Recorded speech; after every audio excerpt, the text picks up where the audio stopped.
Hello नमस्कार, कैसे हैं आप लोग। तो आज हम लोग क्या डिस्कस करेंगे, consequences of president rule article 356। जैसा बता देते हैं कि इसके पहले जो वीडियो बनाए थे उसमें हम चर्चा किए थे कि प्रेसिडेंट रूल क्या होता है, यानी आर्टिकल 356 के द्वारा प्रेसिडेंट कैसे लगाया जाता है और उसका मतलब किन किन सिचुएशन में लग सकता है। लेकिन आज हम उसके आगे चर्चा करेंगे कि अगर प्रेसिडेंट रूल लग जाता है तो उसका कॉन्सिक्वेंसेस क्या होता है, परिणाम क्या होता है। यानी ये कहेंगे राष्ट्रपति शासन जब लगता है किसी राज्य में तो उसका परिणाम क्या होता है, उसकी चर्चा आज हम लोग करेंगे। थोड़ा एक बात इसमें बताते हैं कि आखिर इसमें किन किन मुद्दों पे चर्चा करेंगे कि उसका जो परिणाम तो चर्चा तो करेंगे, लेकिन थोड़ा सा रिकैप करना चाहते हैं कि आर्टिकल 355 क्या है, 356 क्या है, 365 क्या है। जैसा कि मैंने बताया था पिछले वीडियो में कि राष्ट्रपति शासन को समझने के लिए यानी प्रेसिडेंट रूल को समझने के लिए 3 आर्टिकल को समझना बहुत जरूरी है, आर्टिकल 355, 356 एंड 365। अब सवाल आ जाता है कि आर्टिकल 355 क्या है। आर्टिकल 355 एक प्रकार से सेंट्रल गवर्नमेंट को पावर देता है या ड्यूटी करने के लिए देता है। फिर से समझते हैं, आर्टिकल 355 ये कहता है, कौन, कॉन्स्टिट्यूशन ऑफ इंडिया, कि सेंट्रल गवर्नमेंट का ये ड्यूटी है कि वो देखे स्टेट गवर्नमेंट सही से काम कर रहा है कि नहीं काम कर रहा है। मतलब सही से काम करना या ना करना का मतलब ये है कि स्टेट गवर्नमेंट जो है वो जो भी काम कर रहा है वो क्या कॉन्स्टिट्यूशन के दायरे में रह के कर रहा है या उससे बाहर जाके कर रहा है। मतलब दूसरी भाषा में कहे तो समझे तो अगर कोई स्टेट गवर्नमेंट है, फॉर एग्जांपल जैसे बंगाल माने, बिहार माने, कर्नाटका माने, एमपी माने, अगर वहाँ की स्टेट गवर्नमेंट कॉन्स्टिट्यूशन प्रोविजन के अकॉर्डिंग काम कर रहा है तो बहुत अच्छी बात है। अगर वहाँ की गवर्नमेंट कॉन्स्टिट्यूशन प्रोविजन के अकॉर्डिंग काम नहीं कर रहा है तो फिर क्या है, उसे माना जाता है कॉन्स्टिट्यूशनल मशीनरी का फेलियर। फिर से बताते हैं, तो क्या माना जाता है, कॉन्स्टिट्यूशनल मशीनरी का फेलियर। अगर तो ये एक प्रकार से आर्टिकल 355 क्या करता है, ड्यूटी देता है या पावर करता है, ड्यूटी देता है किसको, सेंट्रल गवर्नमेंट को। ये किसको देता है ड्यूटी, सेंट्रल गवर्नमेंट को, और कहता है कि देखो कि स्टेट गवर्नमेंट जो है कॉन्स्टिट्यूशन के अकॉर्डिंग टू कॉन्स्टिट्यूशनल प्रोविजन के अकॉर्डिंग काम कर रहा है, कॉन्स्टिट्यूशनल प्रोविजन के अकॉर्डिंग काम कर रहा है या नहीं कर रहा है। अगर नहीं कर रहा है तो क्या माना जाता है, तो माना जाता है क्या, अगर नहीं कर रहा है, इफ नॉट, अगर नहीं कर रहा है तो माना जाता है failure of constitutional machinery, constitutional machinery माना जाता है। ठीक है, और जब ये हो जाता है तो तब पावर आ जाता है प्रेसिडेंट के पास। तो प्रेसिडेंट के पास ये पावर है कि स्टेट गवर्नमेंट के सारा काम काज वो अपने हाथ में ले ले, अपने हाथ में ले ले, मतलब वो काम अपने से करे, मतलब अपने से करते तो नहीं, गवर्नर के थ्रू करते हैं। सेकेंड केस में ये बताता है कि आर्टिकल 356 खुद इसमें ये कहा जाता है कि इफ, अगर प्रेसिडेंट को लगे, इफ प्रेसिडेंट को लगे कि स्टेट गवर्नमेंट सही से काम नहीं कर रही है और वहाँ लॉ एंड ऑर्डर का प्रॉब्लम है या कॉन्स्टिट्यूशन प्रोविजन के अकॉर्डिंग काम नहीं कर रहा है, या प्रेसिडेंट सेटिस्फाई हो जाए, इफ प्रेसिडेंट सेटिस्फाई, अगर प्रेसिडेंट की सेटिस्फाई हो जाए, प्रेसिडेंट इस बात से सेटिस्फाई हो जाए कि वहाँ का जो कंडीशन है वो बिल्कुल ठीक नहीं है, वो भी कॉन्स्टिट्यूशन मशीनरी के फेलियर के दायरे माना जाएगा। तो या तो प्रेसिडेंट वहाँ पे क्या करे, प्रेसिडेंट रूल लगा सकता है गवर्नर के रिपोर्ट के बाद या तो अपने मर्जी से। फिर से बताते हैं, यहाँ पे जो प्रेसिडेंट रूल लगेगा अकॉर्डिंग टू आर्टिकल 356 के थ्रू जो इमरजेंसी लगेगा, या तो गवर्नर के रिपोर्ट के बाद लगे या तो प्रेसिडेंट सेल्फ लगा सकते हैं। प्रेसिडेंट यानी हम कह सकते हैं प्रेसिडेंट सेल्फ अपने से कर सकते हैं, लेकिन यहाँ कहने की बात है प्रेसिडेंट सेल्फ होता नहीं है। इसके लिए तो खतरनाक रूप कौन है, आर्टिकल 74 क्लॉज 1, ये तो हम बार बार कहते हैं 74 क्लॉज 1, सारा काम पीएम के सारे पे ही होता है। कैसे, अभी हम आगे डिस्कस करेंगे। ठीक है, तो अब तीसरी बात यहाँ पे बोलता है कि आर्टिकल 365 क्या कहता है। आर्टिकल 365 ये कहता है कि अगर सेंट्रल गवर्नमेंट ने कोई काम करने के लिए कहा स्टेट गवर्नमेंट को और स्टेट गवर्नमेंट ने उसे मना कर दिया, साधारण भाषा में, यार कॉन्स्टिट्यूशन के भाषा यानी संविधान की भाषा में समझते हैं कि अगर कोई सेंट्रल गवर्नमेंट ने कोई काम करने कोई डायरेक्शन दिया स्टेट गवर्नमेंट को, स्टेट गवर्नमेंट ने उसे कंप्लाई विथ नहीं किया, तो वो भी एक प्रकार का फेलियर ऑफ कॉन्स्टिट्यूशनली मशीनरी माना जा सकता है। हम यूँ कहें कि इफ सेंट्रल गवर्नमेंट एडवाइज और if central government gives any direction to the state government to do any kind of work, and if state government does not comply with that, that means it is considered as a failure of what constitutional machinery, or it may be also considered not obliging the rule of what constitutional advisory of central government. Under such circumstances, president takes power of state government and invoke the article 356. तो मतलब ये हुआ कि 3 हालात ऐसे बनते हैं। तो कहते हैं कि इस आर्टिकल को समझने के लिए अब समझते हैं कि दोनों में अंतर क्या, आर्टिकल 356 और 365 में क्या है। इसमें सेटिस्फेक्शन ऑफ प्रेसिडेंट की बात की गई है कि सेटिस्फेक्शन ऑफ प्रेसिडेंट की बात कही गई है। अगर प्रेसिडेंट को लगता है कि स्टेट की हालात से वो सेटिस्फाइड नहीं है तो प्रेसिडेंट को लगा सकते हैं।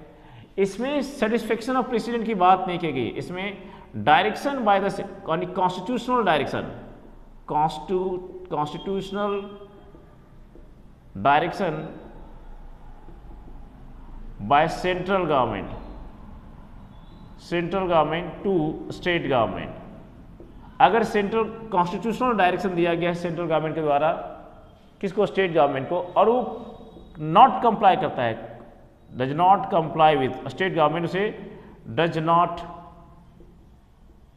कंप्लाई विथ, उसको फॉलो नहीं करता है, यानी ये रूल है, ये लॉ वर्ड है, तो उस केस में भी एक प्रकार के माना जाता है कि कॉन्स्टिट्यूशनल नॉर्म्स का वायलेशन हुआ है। तो सेंट्रल गवर्नमेंट क्या करता है, यानी स्टेट गवर्नमेंट की पावर को अपने हाथ में लेता है, आर्टिकल 356 इन्वोक करता है। अब सवाल आता है इसे प्रेसिडेंट रूल क्यों बोला जाता है। आज हम चर्चा करेंगे क्या क्या किन बातों। ये तो रिकैप हुआ जो हम बताएं सो। अब तक ये जो इमरजेंसी है स्टेट इमरजेंसी, अब तक लगभग 134 बार 134 टाइम्स लगभग लग चुका है। ऐसा इंडिया का कोई स्टेट नहीं होगा जहां ये इमरजेंसी लगा नहीं है। लगभग हर स्टेट में कहीं 1 बार, कहीं 2 बार, कहीं 3 बार, कहीं 4 बार लगा है। सबसे पहले पंजाब में जून 1951 में लगा था। जिस पर्पस से इसको रखा गया था इंडियन कॉन्स्टिट्यूशन असेंबली में, इस पर डॉक्टर बी आर अम्बेडकर का कहना क्या है वो हम डिस्कस करेंगे। इसका यूज जो हुआ ज़्यादातर पॉलिटिकल पर्पस से, पर्सनल पर्पस से, और यूँ कहेंगे आर्बिट्रेरी मनमाना तरीका से किया गया। कैसे, आगे हम सिचुएशन में डिस्कस करेंगे। तो सबसे पहले उससे पहले ये बताते हैं कि इसे प्रेसिडेंट रूल कहते क्यों है। और हालांकि तो इसे प्रेसिडेंट रूल नहीं कहना चाहिए, कहना तो चाहिए पीएम रूल कहना चाहिए।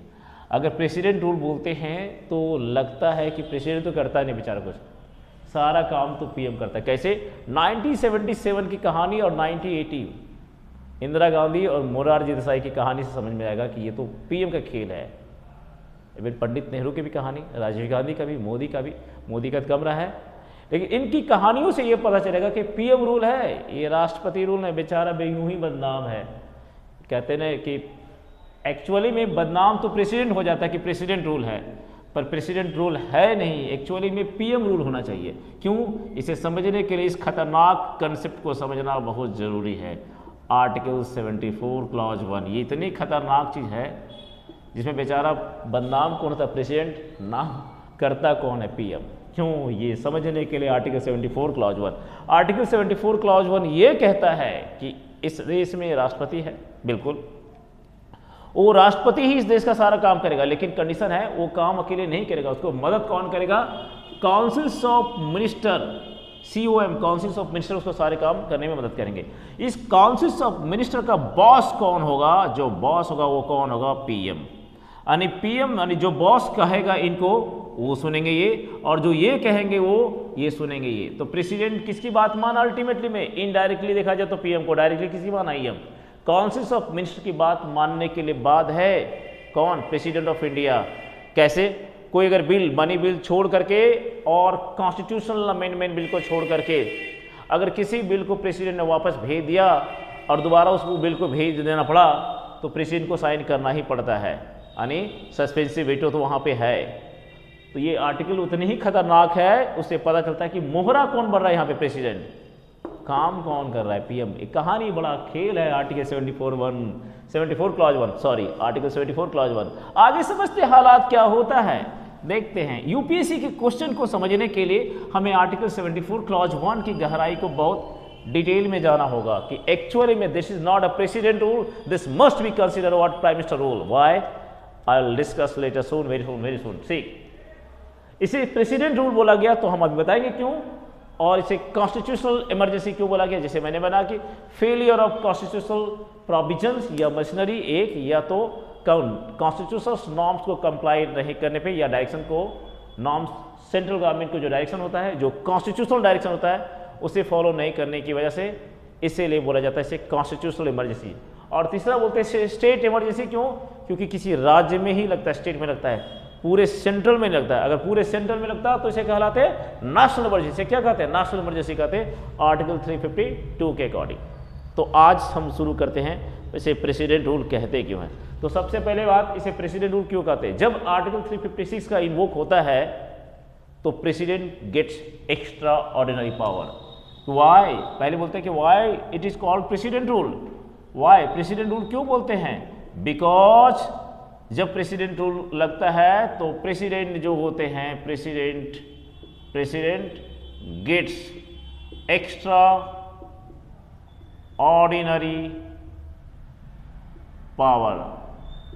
कैसे, कौन कौन सा एक्स्ट्रा ऑर्डिनरी पावर है, उसे 3 सिचुएशन से समझते हैं। पहले सिचुएशन में ये समझते हैं, अब अगर 356 लग गया यानी प्रेसिडेंट रूल लग गया तो प्रेसिडेंट मतलब भाई सीएम के स्टेट वाले सीएम अब तुम कुर्सी छोड़ दो, ये काम हम करेंगे। तो जैसे ही आर्टिकल 356 लगता है प्रेसिडेंट के पास एक पावर आ जाता है, प्रेसिडेंट के पास एक पावर आ जाता है कि वहाँ के सेंट्रल गवर्नमेंट को डिसमिस कर दे, वहाँ के असेंबली को सस्पेंड कर दे और वहाँ के असेंबली को डिजॉल्व कर दे। डिजॉल्व तभी होगा जब वो दोनों हाउस से अप्रूव हो जाएगा। कौन? आर्टिकल 356 द्वारा जो इमरजेंसी लगाया गया, अप्रूव होने के बाद वो डिजॉल्व करेंगे, नहीं तो फिलहाल वो क्या करेंगे, सस्पेंड करेंगे। ठीक है, तो सबसे पहले प्रेसिडेंट क्या करता है, प्रेसिडेंट के हाथ में पावर आ गया। पावर क्या आ गया? अब सारा काम ये करेंगे, लेकिन प्रेसिडेंट वहाँ पे काम नहीं करते हैं। प्रेसिडेंट के पास पावर आ गया, प्रेसिडेंट के पास पावर आ गया, पर प्रेसिडेंट वहाँ काम नहीं करते, यानी सारा power president takes power of state government, लेकिन यहाँ पे वो काम नहीं करते हैं। काम कौन करते हैं? प्रेसिडेंट के बिहाफ में कौन करते हैं? गवर्नर। तो गवर्नर भी अकेले नहीं करेंगे, विद द हेल्प ऑफ याद रखना, that's a very important line. किसके द्वारा? विद द हेल्प ऑफ, किसके द्वारा करेंगे कि ये जो काम करेंगे किसके द्वारा करेंगे? हेल्प है विद द हेल्प ऑफ कोई अथॉरिटी होंगे, एग्जीक्यूटिव होंगे उसके, या chief secretary of state. With the help of chief secretary of state, ठीक है, इसके द्वारा काम करेंगे, सारा काम ये करेंगे। तो फिर से समझाते हैं, जो प्रेसिडेंट इस हालत में क्या करते हैं, एक्स्ट्रा ऑर्डिनरी पावर मिलता है। कैसे मिलता है? तो स्टेट गवर्नमेंट का कहानी खत्म, सारा पावर प्रेसिडेंट के हाथ में आ गया। प्रेसिडेंट स्टेट गवर्नमेंट की पावर को अपने हाथ में लेते हैं, पर वो काम करते नहीं। वो काम किसको सौंपते हैं? गवर्नर को। गवर्नर अकेले काम करते नहीं, गवर्नर मदद करते हैं, चीफ सेक्रेटरी ऑफ स्टेट की मदद से काम करते हैं, या जो अथॉरिटी जिसको प्रेसिडेंट जिसको एडवाइजर बनाएंगे, चाहे वो डिस्ट्रिक्ट मजिस्ट्रेट हो या डिस्ट्रिक्ट कलेक्टर हो, तो इनके थ्रू वहाँ पे काम किया जाता है। तो एक कंडीशन हो गया, ठीक है। दूसरा केस क्या होता है कि प्रेसिडेंट के पास ये पावर है कि वो डिक्लेयर कर देंगे। प्रेसिडेंट तो पहले ना कि president takes the power of state government, ये तो बता दिए, पावर ऑफ स्टेट गवर्नमेंट, और ये गवर्नर के थ्रू काम करते हैं। गवर्नर को मदद कौन करता है? सेक्रेटरी ऑफ स्टेट करता है। दूसरा क्या है, प्रेसिडेंट कैन डिक्लेयर कर सकते हैं कि भाई अब जो स्टेट असेंबली का जो कानून है वो कौन बनाएगा? सेंट्रल गवर्नमेंट यानी पार्लियामेंट बनाएगा। वो डिक्लेयर कर सकते हैं कि अब सारे स्टेट का कानून को बनाएंगे, पार्लियामेंट बनाएगा यानी सेंट्रल गवर्नमेंट बनाएगा। तो पार्लियामेंट क्या करेगा? विल मेक लॉ, ये बात तो डिक्लेयर करते हैं। तो ये हो गया। तो कहने का मतलब क्या हुआ, दो प्रोविजन हो गया कि सारा काम कौन करेगा, वहाँ का लेजिस्लेटिव पावर किसके हाथ में आ जाएगा, प्रेसिडेंट के हाथ में। और तीसरा काम क्या होगा कि कोई नेसेसरी स्टेप उठा सकते हैं, जितने टेक नेसेसरी स्टेप्स, जैसे प्रेसिडेंट वहाँ पे क्या क्या कर सकते हैं। पहले में तो बताया कि स्टेट के जो पावर है, स्टेट गवर्नमेंट का पावर वो अपने हाथ में ले लेते हैं, वहाँ के यानी वहाँ के सीएम को डिसमिस कर देते हैं, यानी काउंसिल ऑफ मिनिस्टर को डिसमिस मतलब सीएम को डिसमिस। वहाँ के असेंबली को सस्पेंड कर देते हैं, असेंबली को डिजॉल्व तभी करेंगे जब वो इमरजेंसी प्रोविजन जो है दोनों हाउस से सिंपल मेजोरिटी से पास हो जाएगा, अदरवाइज नहीं करेंगे। डिक्लेयर कर देंगे कि वो वहाँ पे कानून को बनाएगा, पार्लियामेंट ही बनाएगा, और पार्लियामेंट सेशन में नहीं होगा तो ऑर्डिनेंस हम जारी करेंगे, यानी प्रेसिडेंट खुद करेंगे। तीसरा क्या होगा, नेसेसरी स्टेप उठा सकते हैं, जैसे कुछ कॉन्स्टिट्यूशनल्स कर सकते हैं, कुछ यानी कॉन्स्टिट्यूशनल प्रोविजन होंगे तो उसको सस्पेंड कर सकते हैं, यानी सस्पेंड सम कॉन्स्टिट्यूशनल प्रोविजन, सस्पेंड कर सकते हैं, वो सस्पेंड करते हैं कुछ कॉन्स्टिट्यूशनल प्रोविजंस। तो अगर कुछ ऐसे बात है तो उसको वो सस्पेंड कर सकते हैं। तो इससे क्या पता चलता है कि प्रेसिडेंट के पास पावर कितना आ जाता है। यहाँ पे देखा जाए तो ये सब सारे पावर तो है यहाँ पे भी, ठीक है। तो कहने का मतलब है, इसीलिए हम कह सकते हैं कि जब स्टेट में आर्टिकल 356 लगता है तो क्या हो जाता है, एक प्रकार के सारा पावर किसके हाथ में आ जाता है, प्रेसिडेंट एक्स्ट्रा ऑर्डिनरी पावर में जाता है, इसीलिए इसे बोला जाता है प्रेसिडेंट रूल बोला जाता है। अब फिर से एक बात बताते हैं, प्रेसिडेंट यहाँ के असेंबली को सिर्फ और सिर्फ सस्पेंड करते हैं, तब तक सस्पेंड रहता है जब तक दोनों हाउस से अप्रूव नहीं होता है सिंपल मेजॉरिटी से। अब दोनों हाउस से अप्रूव होने के बाद उस हाउस को डिजॉल्व कर सकते हैं, यानी असेंबली को डिजॉल्व कर सकते हैं। उसके बाद वहाँ का सारा कानून बनाने की पावर सेंट्रल गवर्नमेंट के पास रहता है, यानी पार्लियामेंट के पास। पार्लियामेंट के पास अगर पार्लियामेंट सेशन में नहीं है तो ऑर्डिनेंस इशू जारी कौन करते हैं, प्रेसिडेंट ऑफ इंडिया। अगर पार्लियामेंट सेशन में है तो कानून कौन बनाता है, पार्लियामेंट ही बनाता है, ठीक है। तो ये एक तो पहला प्रोविजन हुआ कि इसमें कैसे प्रेसिडेंट रूल होता है कैसे नहीं, ये हम समझें। इसमें कुछ बातें और है, जैसे तीन बात समझते हैं इस केस में, पार्लियामेंट का काम क्या होता है, प्रेसिडेंट का काम क्या होता है। और जब आर्टिकल 356 इन्वोक होता है तो तीन बातें समझते हैं।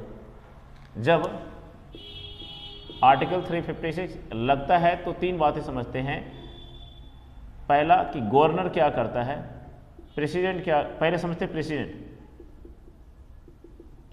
प्रेसिडेंट क्या करता है, गवर्नर क्या करते हैं, और तीसरा पार्लियामेंट क्या करते हैं। अगर किसी स्टेट में 356 लग गया तो प्रेसिडेंट वहाँ की पावर को लेते हैं, प्रेसिडेंट डिक्लेयर कर सकते हैं कि अब ये कानून तो पार्लियामेंट ही बनाएगा, या तो नेसेसरी कॉन्स्टिट्यूशनल प्रोविजन को सस्पेंड कर सकते हैं। अब प्रेसिडेंट काम करते नहीं है, उसके बदले में काम कौन करते हैं, गवर्नर अकेले करते नहीं, चीफ सेक्रेटरी की मदद से करते हैं, या बाकी जो अथॉरिटी जिनको एडवाइजरी जारी किए होंगे प्रेसिडेंट उनको, यानी जैसे कलेक्टर होंगे या फिर डीएम डिस्ट्रिक्ट मजिस्ट्रेट। पार्लियामेंट क्या करता है, पार्लियामेंट ही सारा कानून बनाता है, किसका, स्टेट लिस्ट में। तो इस समय क्या होता है, अगर पार्लियामेंट जब कानून बनाता है तो ये क्या हो जाता है, नॉर्मल टेस्ट में क्या होता है, फेडरल होता है, फेडरल से डायरेक्ट किस में कन्वर्ट हो जाता है, यूनिटरी में। यही तो इंडियन कॉन्स्टिट्यूशन की सबसे यूनिक फीचर्स है, जिसके बारे में डॉक्टर बी आर अम्बेडकर ने कहा था कि इंडियन कॉन्स्टिट्यूशन की सबसे बड़ी खासियत क्या है कि जब इमरजेंसी प्रोविजन लगता है तो सीधे वो क्या होता है, फेडरल से यूनिटरी में कन्वर्ट हो जाता है without any formal amendment of the constitution. यहाँ कोई अमेंडमेंट हुआ, कोई अमेंडमेंट नहीं हुआ, लेकिन फेडरल से सीधे किस में कन्वर्ट हो गया, यूनिटरी में। Why, just because of article 352 या 356 या 360 से। तो यहाँ पे 356 की वजह से क्या हुआ है, फेडरल से यूनिटरी कन्वर्ट हो जाता है, सिर्फ उसी स्टेट में जिस स्टेट में स्टेट इमरजेंसी लगा है। लेकिन नेशनल इमरजेंसी में पूरे इंडिया में, पूरे स्टेट में क्या होता है, फेडरल से यूनिटरी में कन्वर्ट हो जाता है। तो ये आर्टिकल 352 और 356 में अंतर है। तो पार्लियामेंट क्या होता है, सारे बिल पास कौन करता है, पार्लियामेंट। अब स्टेट का सारा बिल कौन पास करेगा, स्टेट बिल के, स्टेट लॉ में सारे बिल कौन पास करेगा, सारे बिल कौन पास करेगा, पार्लियामेंट पास करेगा, ठीक है। स्टेट का बजट कौन लाएगा, प्रेसिडेंट लाएगा। तो ये तो बता दिए थे। अब ये कितने महीने का होता है, कितने महीने कैसे एक्सटेंड करते नहीं करते, ये हम पिछले वीडियो में डिस्कस कर दिए थे कि पहले 1 साल, फिर 6 महीना, मैक्सिमम 3 साल तक, फिर 5 साल तक इस हालत में रह गया नहीं रह गया, तो हम डिस्कस कर चुके थे, यहाँ पे डिस्कस नहीं करेंगे, ठीक है। इसके बाद हम यहाँ पे ये डिस्कस करेंगे कि हम तो बताएं कि प्रेसिडेंट जो होते हैं नॉर्मल हालात में तो लेजिस्लेटिव असेंबली काम करता है, लेकिन जब यानी 356 लग जाता है तो हाउस का तो सस्पेंशन होता है और डिजॉल्व होता है। सस्पेंशन तो शुरुआत में हो जाएगा, डिजॉल्व तभी होगा जब वो दोनों हाउस से अप्रूव कर दिया जाएगा किसको, स्टेट इमरजेंसी को, वो भी सिंपल मेजॉरिटी से। स्पेशल मेजॉरिटी से नेशनल इमरजेंसी को, सिंपल मेजॉरिटी से फाइनेंशियल इमरजेंसी को और स्टेट इमरजेंसी को। ठीक है, अब बात करते हैं आगे इसमें। अब इसमें आगे क्या है ये हम देखते हैं कि क्या क्या इन मुद्दों पे बात होता है। अब जब मान करते हैं जब व्हेन लेजिस्लेटिव असेंबली ये सस्पेंड हो जाता है। ये सस्पेंड कब होता है, हम बताएं सस्पेंड कब होता है और डिजॉल्व कब होता है। फिर से बताते हैं, सस्पेंड तो इमरजेंसी लगते साथ ही कर सकते हैं प्रेसिडेंट, डिजॉल्व तो दोनों हाउस के से सिंपल मेजॉरिटी के पास होने के बाद ही होगा। लेकिन जब दोनों केस में होगा तो क्या होगा, जब हो गया सस्पेंड हो गया डिजॉल्व हो गया तो क्या होगा, वहाँ सीएम का कोई रोल नहीं, गवर्नर का ही रोल। ये तो बात समझ में आ गया।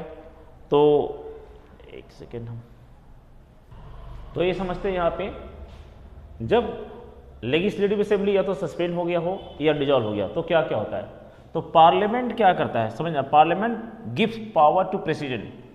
तो प्रेसिडेंट को पावर देता है कि आप लॉ बनाइए। फिर से बताते हैं, तो प्रेसिडेंट तो लॉ नहीं बनाते हैं, प्रेसिडेंट तो लॉ नहीं बनाते हैं, तो प्रेसिडेंट वो किसी अथॉरिटी को सौंप देंगे। ठीक, हालांकि फिर अथॉरिटी फिर वो क्या सेंट्रल गवर्नमेंट को ही दे देंगे वो। ठीक है, दूसरी बात, यह पार्लियामेंट पावर देता है किसको, सेंट्रल गवर्नमेंट को, कि आप कानून बनाओ। फिर समझना, कानून कौन बनाता है, सेंट्रल गवर्नमेंट, तो उसको पावर कौन दे रहा है, पावर कौन दे रहा है, पार्लियामेंट। और डिक्लेयर भी कौन करेगा, प्रेसिडेंट भी करेगा। जब 356 इन्वॉल्व होगा तो भी करेगा। एक प्रकार से हम यहाँ पे देखेंगे प्रेसिडेंट का मेन रोल होता है, लेकिन पार्लियामेंट के पास पावर क्या होता है, पार्लियामेंट ऐसा प्रोविजन लॉ बना के करता है। तीसरा, impose duty on central government, ये काम करता है पार्लियामेंट में सभी आ जाते हैं, जो इमरजेंसी लगाए सेंट्रल गवर्नमेंट सो और जो अपोजिशन है सो, दोनों पार्लियामेंट के अंदर सभी आ जाते हैं। तो पार्लियामेंट ड्यूटी इम्पोज करता है सेंट्रल गवर्नमेंट को कि आप ही कानून बनाएं। ठीक है, ये तो बता दिए थे, पहले बताए। अब दूसरी बात, प्रेसिडेंट क्या करते हैं, अगर कंसोलिडेटेड फंड ऑफ स्टेट की बात हो तो उस केस में क्या होता है, स्टेट कंसोलिडेटेड फंड की बात अगर हो तो उस केस में प्रेसिडेंट क्या करते हैं, अगर कोई पैसा स्टेट कंसोलिडेटेड फंड से खर्च होना है और वो वाला यानी एक प्रकार का पेंडिंग पड़ा हुआ है कहाँ पे, पार्लियामेंट में, और जब स्टेट में इमरजेंसी लग जाती है 356, तो उसको क्लियर कौन करता है, उस सारे खर्चा को क्लियर कौन करता है, कौन, प्रेसिडेंट ऑफ इंडिया। फिर से समझाते हैं, प्रेसिडेंट का रोल क्या होता है, कब, स्टेट कंसोलिडेटेड फंड के मामले में, स्टेट कंसोलिडेटेड फंड के मामले में रोल ऑफ प्रेसिडेंट क्या होता है। तो इसको हम समझने के लिए थोड़ा सा हम समझाने हैं, डिटेल में समझाते हैं। जैसे ही इमरजेंसी लगा, कौन सा, स्टेट इमरजेंसी, पावर किसके पास है, प्रेसिडेंट, उस पावर को एंजॉय कौन करेगा, गवर्नर और वहाँ की चीफ सेक्रेटरी। ठीक है, गुड। लेकिन अगर पैसे के खर्च के मामले में आया, यानी बात आ गई consolidated fund of state, consolidated fund of state, ध्यान देना होगा कि कंसोलिडेटेड फंड ऑफ इंडिया जो होता है आर्टिकल 266 और कंटीजेंसी फंड आर्टिकल 267, ये दोनों पैसे में वोट ऑन अकाउंट नहीं होता है, सिर्फ कंसिडरेशन होता है, डिस्कस होता है। और इस कंसोलिडेटेड फंड ऑफ इंडिया पे में पूरे अधिकार लोकसभा का होता है, बाकी दोनों हाउस में डिस्कस होता है। उसी तरह से कंसोलिडेटेड फंड यानी कंसोलिडेटेड फंड ऑफ स्टेट की बात करते हैं, कंसोलिडेटेड फंड ऑफ स्टेट, थोड़ी मेरी प्रोनाउंसिएशन में दिक्कत हो जाती है। तो कंसोलिडेटेड फंड ऑफ स्टेट की क्या होता है, प्रेसिडेंट के पास ये पावर हो जाता है, कब, स्टेट इमरजेंसी लगने के बाद, कि जो पैसा इससे खर्च होगा, एक्सपेंडिचर होगा, उसको वो साइन कर देंगे, उसको वो क्लियर कर देंगे। कब, जब लोकसभा सेशन में नहीं हो, लोकसभा, फिर से बताते हैं, जब लोकसभा सेशन में नहीं हो, लोकसभा सेशन में नहीं हो, not in session, not in session, Lok Sabha session में नहीं हो। अगर लोकसभा सेशन में हो तो इस खर्च का हिसाब किताब कौन रखेंगे, इस स्टेट वाला पैसे का भी हिसाब किताब कौन रखेगा, लोकसभा रखेगा। लेकिन अगर जब वो सेशन में नहीं हो तो कौन करेगा, प्रेसिडेंट। लेकिन फिर बात बताते हैं, प्रेसिडेंट करता तो जरूर है लेकिन अपने मन से नहीं, क्योंकि आर्टिकल 74 क्लॉज 1 वो किसके इशारे से हो रहा है, पीएम के इशारे से। इसीलिए बोलते हैं इसे प्रेसिडेंट रूल नहीं बल्कि पीएम रूल बोलना चाहिए, यानी प्राइम मिनिस्टर रूल बोलना चाहिए। तो ये इसकी बात हो गई। हालांकि इसका इम्पैक्ट उस समय क्या होता है कि ये सब तो होता है, लेकिन हाई कोर्ट पे कोई इम्पैक्ट नहीं होता। हाई कोर्ट जैसे काम करता है वैसे ही काम करते रह जाता है। हाई कोर्ट का जो फंक्शन होता है स्टेट इमरजेंसी में बिल्कुल वैसे रहता है, कोई फ़र्क नहीं पड़ता, इसमें कुछ भी फ़र्क पड़ने वाला नहीं है। हाँ, और जब लोकसभा, दो बात बताए थे, जब यहाँ पे पार्लियामेंट सेशन में नहीं हो, प्रेसिडेंट का बताए थे, पार्लियामेंट सेशन में नहीं हो, प्रेसिडेंट क्या करते हैं, प्रेसिडेंट बताए थे पार्लियामेंट सेशन में नहीं तो ऑर्डिनेंस कौन लाते हैं स्टेट लिस्ट में, ऑर्डिनेंस कौन लाते हैं, प्रेसिडेंट लाते हैं। कब, जब पार्लियामेंट सेशन में ना हो। तो उसके बाद कंसोलिडेट फंड ऑफ स्टेट की बात करते हैं, इसके मतलब इसके खर्चे को ऑथराइज कौन करते हैं, पावर कौन देते हैं, प्रेसिडेंट। कब, जब लोकसभा सेशन में ना हो। पार्लियामेंट से मतलब नहीं यहाँ पे, यहाँ लोकसभा से, ठीक है। कभी कभी क्वेश्चन पूछ देगा, when parliament is not in session at the moment does president have right to authorize the state consolidate fund of India? No, it यहाँ पे होगा, प्रीलिम्स में क्वेश्चन घुमा सकता है, वहाँ पे पार्लियामेंट दे सकता है, राज्यसभा दे सकता है, असेंबली तो हो ही नहीं, तो हो सकता है यहाँ पे 100% लोकसभा होगा, क्योंकि कंसोलिडेट फंड मनी बिल के बेताज बादशाह कौन है, लोकसभा ही है। और स्टेट में जब नॉर्मल हालत में कौन है, असेंबली है। फिर से बताते हैं, नॉर्मल हालात में असेंबली है स्टेट के लिए, और नॉर्मल हालात में लोकसभा है। लोकसभा हमेशा के लिए कहाँ पे, सेंट्रल गवर्नमेंट के लिए। इमरजेंसी की सिचुएशन में कंसोलिडेट फंड का बेताज बादशाह कौन है, लोकसभा है, स्टेट वाला, और सेंट्रल वाला में तो वही है। राज्यसभा के पास कोई पावर नहीं है, इसलिए वोट ऑन अकाउंट होता नहीं है। इसलिए ध्यान रखना पड़ेगा, आर्टिकल 266 को समझना पड़ेगा गहराई से, ठीक है। आर्टिकल 266 जिसमें बात करता है कंसोलिडेट फंड यानी CFI, तो आर्टिकल 266 क्लॉज 1 इसके थ्रू ये भी मेंशन किया गया है, ठीक है। तो ये चीज़ें हम लोग समझते, ऑर्डिनेंस समझ गए। अच्छा, ऑर्डिनेंस क्या होता है, ऑर्डिनेंस क्या होता है, ऑर्डिनेंस एक प्रकार का वैसा ही लॉ होता है जो असेंबली के द्वारा बनाया जाता है, वो लॉ के बराबर ऑर्डिनेंस होता है, लेकिन मात्र ये तब तक होता है जब तक 6 सप्ताह से ज़्यादा नहीं होता है। जैसे ही यानी लोकसभा सेशन में आएगा उस पर वो कानून बनाएगा, नहीं तो कानून खत्म। उसी तरह से ऑर्डिनेंस दो तरह से, ऑर्डिनेंस जब गवर्नर लाते हैं नॉर्मल कंडीशन में तो वो 6 सप्ताह वैलिड होगा, 6 सप्ताह के अंदर उसको गवर्नर यानी वहाँ की असेंबली से कानून बनाना पड़ेगा, नहीं तो वो कानून खत्म। यानी सेंट्रल की बात करते हैं, प्रेसिडेंट अगर ऑर्डिनेंस लाते हैं तो ये 6 सप्ताह के अंदर कानून बनाना पड़ेगा। जैसे कब, जब यानी पार्लियामेंट का सेशन शुरू होगा, तो अदरवाइज ये खत्म। गवर्नर ऑर्डिनेंस नहीं ला सकते हैं, नॉर्मल बता दें, गवर्नर ऑर्डिनेंस नहीं ला सकते हैं कब, जब आर्टिकल 356 लगा हो। स्टेट इमरजेंसी के केस में गवर्नर ऑर्डिनेंस नहीं ला सकते, उनके पास ये पावर नहीं है, ये पावर सिर्फ प्रेसिडेंट के पास है। लेकिन वो तब लाते हैं ऑर्डिनेंस जब ऐसे कानून की जरूरत हो और लोकसभा सेशन में, पार्लियामेंट सेशन में नहीं हो। और जब लोकसभा सेशन में नहीं हो तो यानी CFS यानी कंसोलिडेट फंड ऑफ स्टेट को खर्चा है उसको वो अनऑथराइज करते हैं। तो ये कहानी बार बार हम बता रहे हैं, समझना चाहिए, यहाँ से क्वेश्चन आता ही आता है। तो अब हम आगे डिस्कस करते हैं, आगे क्या है क्या नहीं। तो ये हो गया प्रेसिडेंट रूल की कहानी, ठीक है।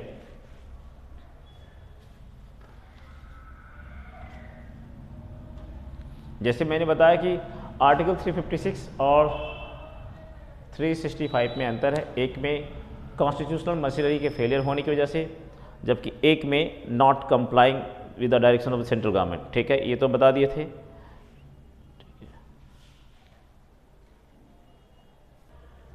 अच्छा, ये बताते हैं कि ये प्रेसिडेंट रूल इतनी कंट्रोवर्शियल क्यों है और इसकी क्रिटिसाइज क्यों किया जाता है। या तो समझ में आ गया कि वाई आर्टिकल 356 एक कंट्रोवर्शियल क्यों, इतना कंट्रोवर्शियल क्यों है और इसकी क्रिटिसाइज क्यों की गई है। कंट्रोवर्शियल इसलिए है कि अब तक इसको कितनी बार लगाया गया, 134 टाइम्स लगाया गया है। जब से कॉन्स्टिट्यूशन बना है तब से लेके 134 बार। पहली बार कहाँ लगा था, पंजाब 1951 में, ठीक।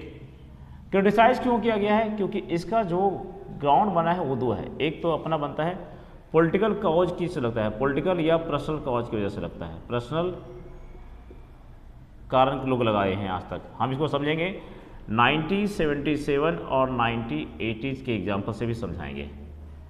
दूसरा, इसे आर्बिट्री मनमाना तरीका से लगाया जाता है कभी कभी, ठीक है।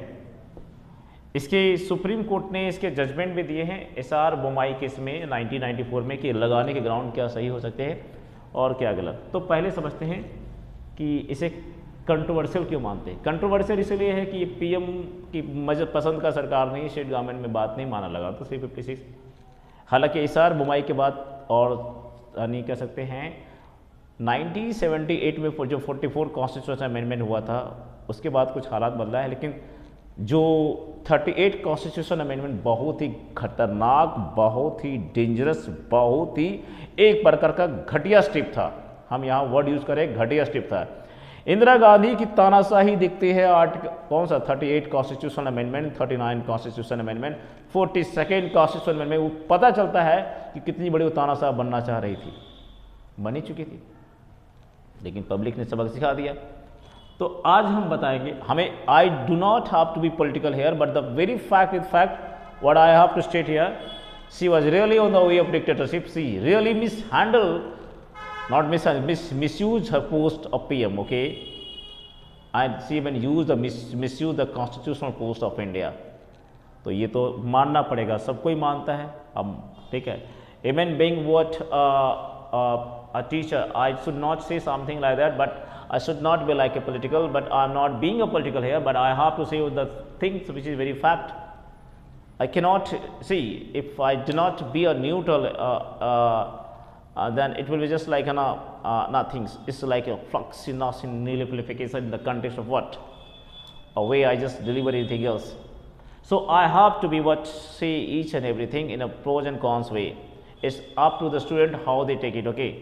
Here I would say I'm not a political, neither I'm support of any political party, nor I just know just give any idea about any political party. Really I just try to be very neutral, okay. See, तो हम यहाँ पे क्या होते हैं political प्रश्नों की वजह से हम इसको एग्जाम्पल बताते हैं। 1977 में क्या हुआ पहले बताते हैं। 1977 में इलेक्शन हुआ, इमरजेंसी के बाद इलेक्शन हुआ, इंदिरा गांधी इलेक्शन हार गई। तो मोरारजी देसाई जब पावर में आते हैं तो 9 स्टेट में वहाँ की चुनी हुई सरकार को, वो सारे कांग्रेसी सरकार थे, उन सबको उठा के फेंक देते, हटा देते हैं। और कारण क्या बनता है? कारण ये बनता है कि जो तुम काम करे वो जनता की भलाई की फुलफिल नहीं करेगा। बस ग्राउंड जो बनता है उसमें ग्राउंड यही बनता है कि ये बोलता है कि जो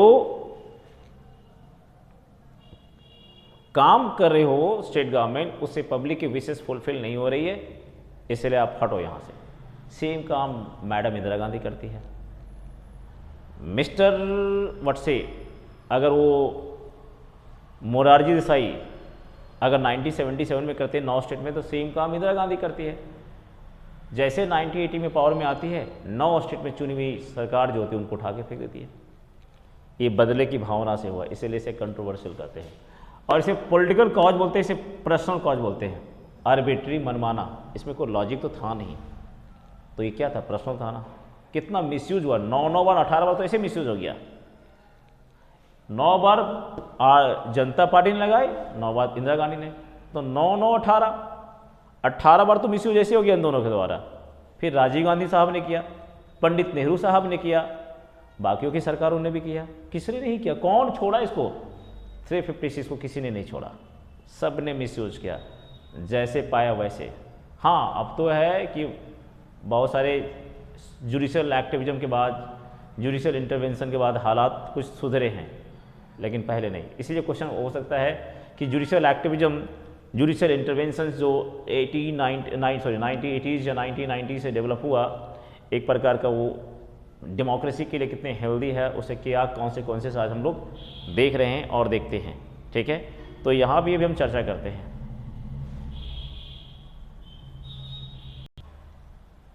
अब हम कुछ कहानी सुनाते हैं। बात है 1992 का, बाबरी मस्जिद का डेमोलिशन केस होता है एक, उसके बाद दंगा भड़कने की संभावना बनती है। हालात कुछ ऐसे होते हैं कि उसमें सेंट्रल गवर्नमेंट कांग्रेसी होती है, PV Narasimha Rao prime PM होते हैं इंडिया के। जब दिसंबर 1992 में बाबरी मस्जिद को डेमोलिश किया गया, संभावना थी दंगे होंगे, तो सेंट्रल गवर्नमेंट ने क्या किया, religious organisation like Bajrang Dal, विश्व हिंदू परिषद या आरएसएस, तीनों को कहा भाई इसको बैन कर दो। कहानी यही से है। तो तो सभी जगह तो बैन कर दिए गए, लेकिन बीजेपी की जो स्टेट थे 3 जगह पे, हिमाचल प्रदेश, राजस्थान और मध्य प्रदेश, इन तीनों जगह की सरकार ने पता नहीं बैन किया या नहीं बैन किया। तो पीवी नरसिम्हा राव की सरकार ने क्या किया, इन तीनों जगह पे क्या किया, इमरजेंसी प्रोक्लेम किया, प्रोक्लेम करवा दिया। कौन सा? आर्टिकल 356। और ये कह दिया कि जो हम डायरेक्शन दिए हैं सेंट्रल यानी पूरे देश के हित के लिए कि इन रिलीजियस ऑर्गेनाइजेशन को सिंसियरली बैन करने बोला था और आपने बैन होने नहीं दिया सही से, ये अभी भी काम कर रहे हैं, इसलिए वहाँ पे आर्टिकल 356 इन्वोक कर दिया। तो इस मामले को चैलेंज किया गया सुप्रीम कोर्ट में। सुप्रीम कोर्ट में एक जजमेंट आता है एसआर बोमाई केस, 1994 की बात होती है, SR Bommai case versus union of India. इस जजमेंट में बहुत बड़ा फैसला मिलता है। सुप्रीम कोर्ट ने 3 जजमेंट दिए, 3 यानी स्टेट के फेवर में, यानी एक था एमपी, एक था हिमाचल प्रदेश और एक था राजस्थान। यहाँ 3 जगह बीजेपी के रूल सरकार थे। यहाँ पे तीनों जगह आर्टिकल 356 लगा दिया गया था। आर्टिकल 356 के द्वारा प्रेसिडेंट रूल यहाँ पे लगा दिया गया था। तो इन तीनों ग्राउंड पे जो इमरजेंसी लगी थी, यहाँ पे स्टेट इमरजेंसी, सुप्रीम कोर्ट ने इस मामले में कहा कि इमरजेंसी सही है, अपहेल्ड कर दिया कि हाँ सही है। इन्होंने अपहेल्ड कर दिया, अपहेल्ड कर दिया, यानी क्या बोल दिया कि बोला कि सही है, यानी जो इमरजेंसी लगाया था उसका ग्राउंड यहाँ पे सही है। जबकि 3 और इमरजेंसी लगे थे 1988, 1989 और 1991 में, और एक था नागालैंड कर्नाटका और एक स्टेट नागालैंड कर्नाटका और एक स्टेट कहाँ था, महाराष्ट्र। हाँ, तो नागालैंड में 1988 में लगता है इमरजेंसी, जबकि कर्नाटका में 1989 में लगता है और महाराष्ट्र में 91 में। इन 3 जगह पे जो इमरजेंसी लगता है वहाँ पे सुप्रीम कोर्ट ने बोला इसी मामले में कि भाई ये 3 जगह के इमरजेंसी का प्रोविजन जो लगाने का ग्राउंड वो गलत है, ये 3 जगह का सही है। कहानी बताते, इन 3 जगह को सही इसलिए बताया गया, बोला गया कि यहाँ पे जो सेंट्रल गवर्नमेंट ने डायरेक्शन दिया कि रिलीजियस ऑर्गेनाइजेशन को बैन कर दो, पर सेंट्रल गवर्नमेंट ने क्या किया, सही से बैन नहीं किया। इसीलिए बोला कि ये खतरा है, और खतरा किस पे है, सेक्युलरिज्म पे है। किस पे है, सेक्युलरिज्म पे खतरा है, सेक्युलरिज्म पे। और उन्होंने कहा कि सेक्युलरिज्म जो है यहीं से डेवलप हुआ कि सेक्युलरिज्म क्या है, बेसिक स्ट्रक्चर।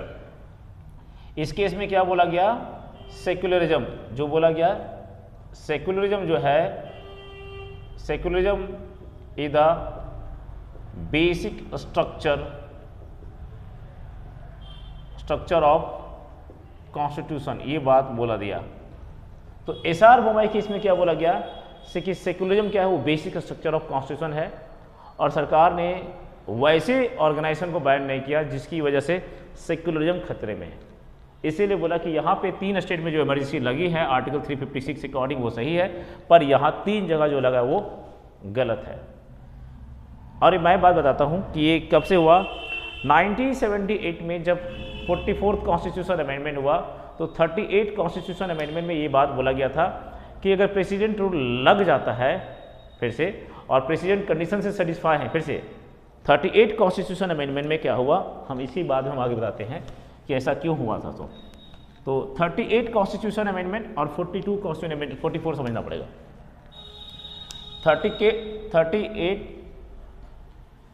38 कॉन्स्टिट्यूशन अमेंडमेंट क्या बोलता है, 38 कॉन्स्टिट्यूशन अमेंडमेंट एक्ट 1976, इमरजेंसी की बस तुरंत बाद लगाया जाता है।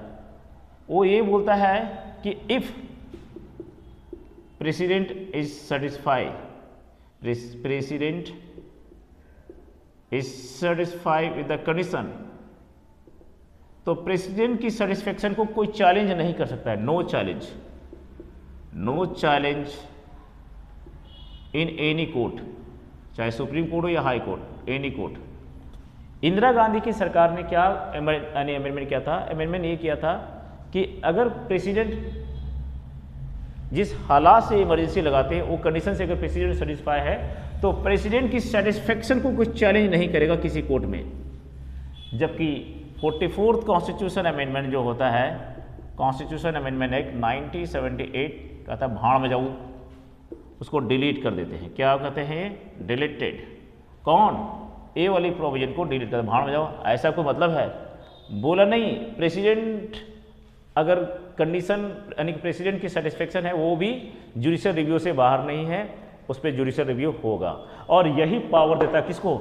एसआर बोमाई केस को। एसआर बोमाई केस को यानी केस में क्या होता है? यही इंपावर करता है। कौन? 44 कॉन्स्टिट्यूशन अमेंडमेंट कहता नहीं बेटा ऐसा तो नहीं चलेगा, हम तो इसको रिव्यू करेंगे। तब उन्हें कहते हैं नहीं, बीजेपी की जो रूल स्टेट है वो सही से गाइडलाइन को फॉलो नहीं करे सेंट्रल गवर्नमेंट को, और ये आर्टिकल 365 का वायलेशन है। फिर से बताते हैं, उन्होंने कहा ये आर्टिकल 365 का वायलेशन है, इमरजेंसी वहाँ पे सही है, पर वो कर्नाटका, महाराष्ट्र और नागालैंड में जो लगा था वो ग्राउंड उन्होंने उनको सही नहीं बताया कि उन्होंने बोला कि ये इमरजेंसी लगाना सही नहीं था, वो गलत बताया उन्होंने। तो ये सुप्रीम कोर्ट का जजमेंट है। सुप्रीम कोर्ट के जजमेंट के बाद ये पता चला, और इस केस के बाद एसआर बोमाई केस के बाद ये पता चल गया 1994 के बाद कि प्रॉपर तरीका क्या है इमरजेंसी लगाने का, इम्प्रॉपर तरीका क्या है।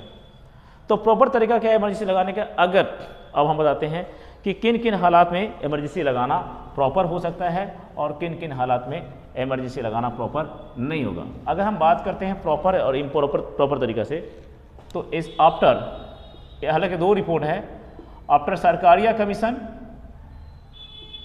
सरकारिया कमीशन की रिपोर्ट कब आई थी जो सेंट्रल स्टेट डिवीजन पे है, वो है 1988 जहाँ तक हम श्योर है।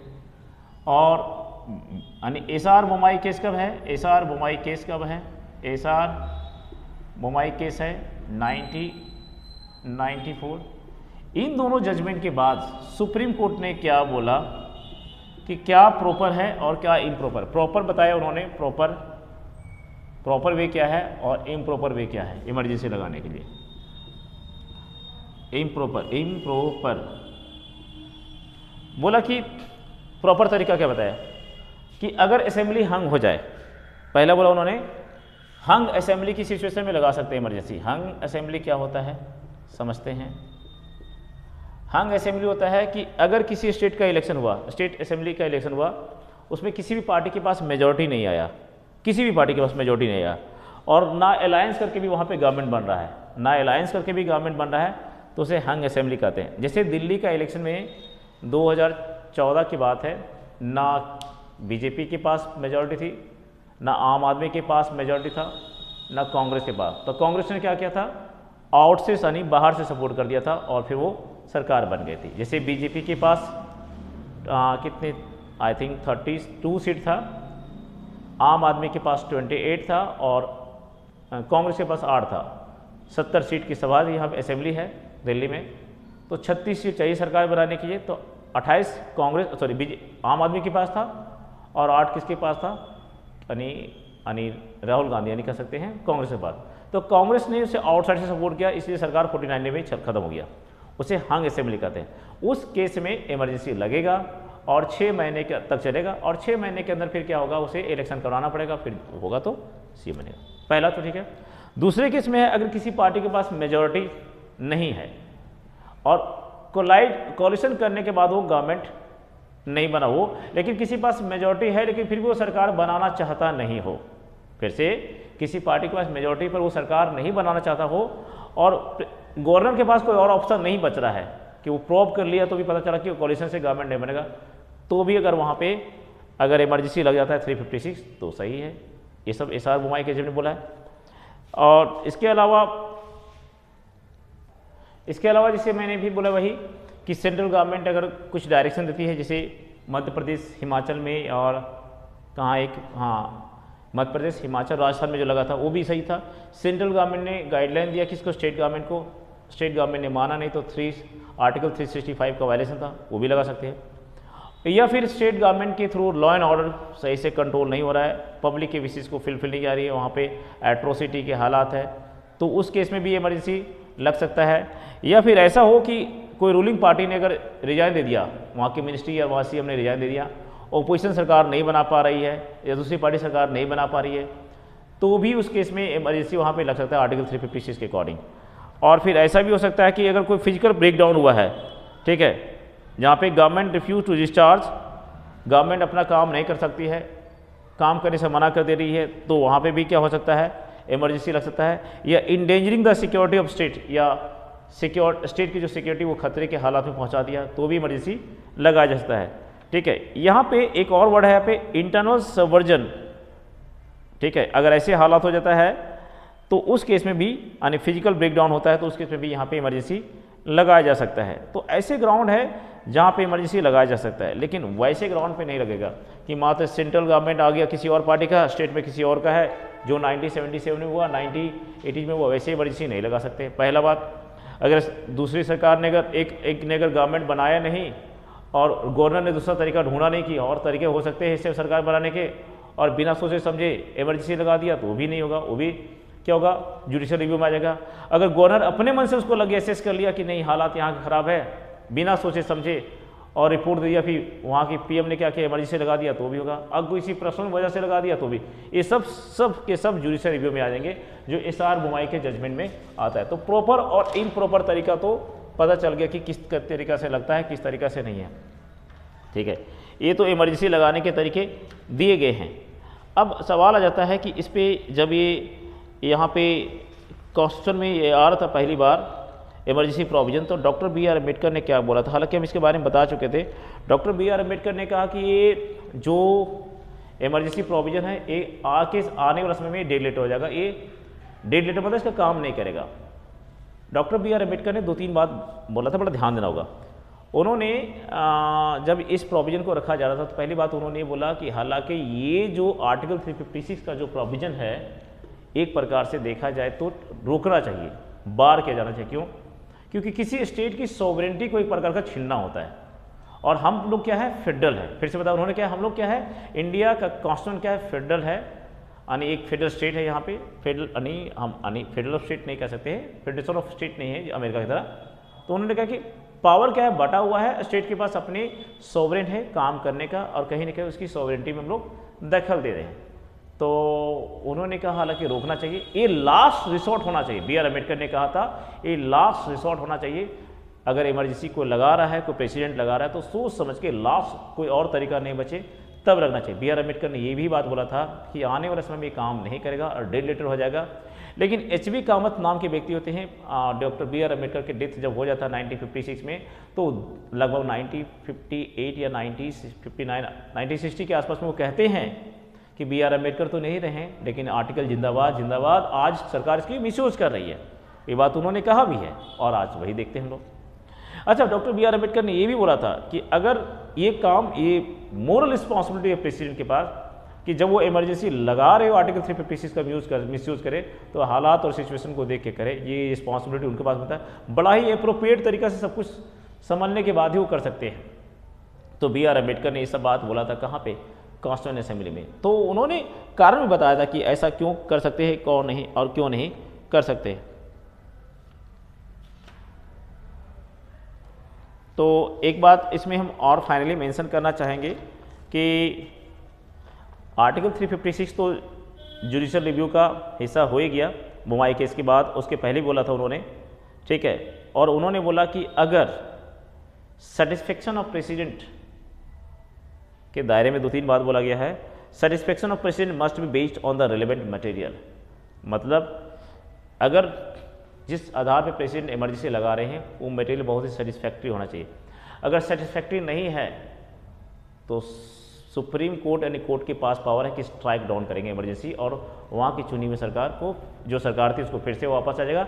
लेजिस्लेटिव असेंबली इनएक्टिव था, उसको एक्टिव कर दिया जाएगा, नंबर 1।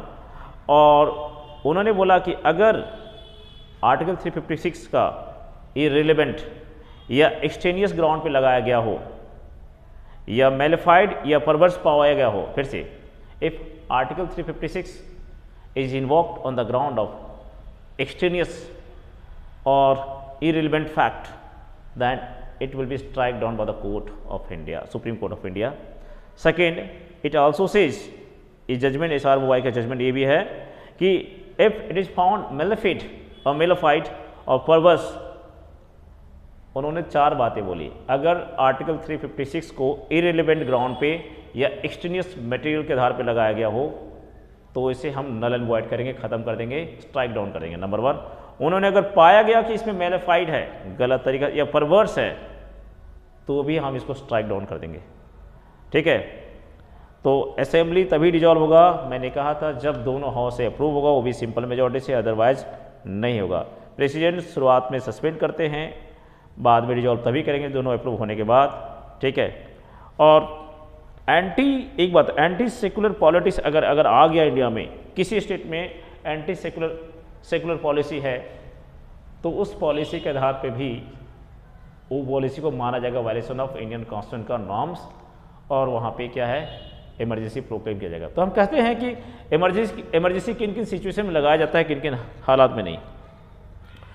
यूपीएससी का क्वेश्चन ऐसा बन सकता है कि जिस प्रोविजन, जिस मकसद से इंडियन कॉन्स्टिट्यूशन में आर्टिकल 356 को रखा गया था, क्या अब तक वो जस्टिफाइड रहा है, हाँ या नहीं।